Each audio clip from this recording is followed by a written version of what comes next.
Magtrabaho tayo pero limitahan natin sarili natin. Huwag natin abusuin yung katawan natin, mahalin natin sarili natin. Kasi ito lang yung isa sa pinakakayamanan natin dahil yung na-experience namin kay Papa.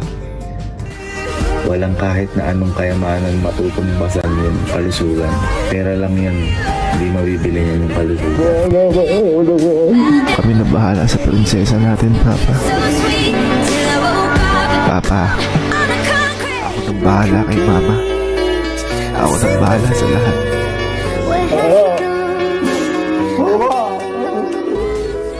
Ako nang bahala kay Alan. Ako nang bahala kay Mama. Ako nang bahala sa lahat. Tandaan mo, hindi mo kailangan maging sobrang mataas yung marka para masabing magaling ka. Tandaan mo yan. Sapat na yung ginagawa mo lahat para masabing okay ka. Ganon.